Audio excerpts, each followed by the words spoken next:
what I'd like to talk about today is a particular paper on online advertising that looks at what kinds of online advertising are most effective. Okay, so I gathered information from an online company that had been collecting data for 8 years on the effectiveness of online ad campaigns. So with my collaborator, we looked at 10,000 different online ad campaigns that were conducted over an 8-year period from 2001 to 2008. And what an online ad campaign is in this context, it's a particular banner ad for a particular product. Okay? So there was an experiment that was designed where some people would have seen the ad, some people wouldn't, and then they were asked questions. And one of the questions was, do you plan to buy the product?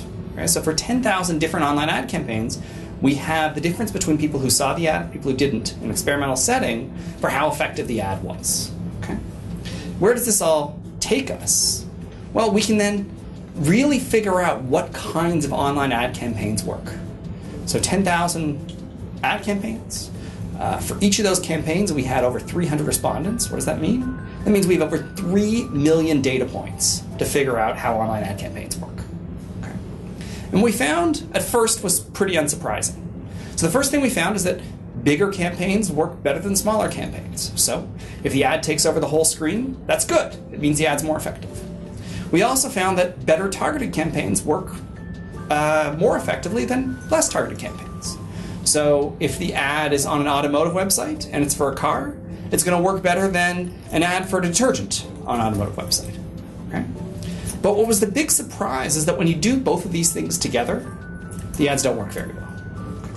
So what's going on? It's not just that targeted ads work, right? Big, obtrusive ads work, fantastic. But targeted and obtrusive ads don't seem to work.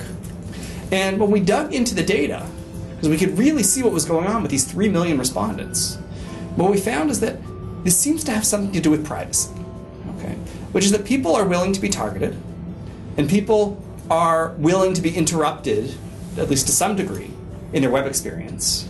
But when you both target them and interrupt them, you remind them about the targeting. People were aware, perhaps, that the advertiser had some manipulative intent. This is speculation. What we just see is that privacy-focused people tended to really dislike the targeted obtrusive ads. And so when you think about what you'd recommend in an online ad campaign, when you do targeting, you want to make it inobtrusive. You want to make it simple but effective. And when you do obtrusive ads, you can do mass market campaigns and the targeting doesn't work as well.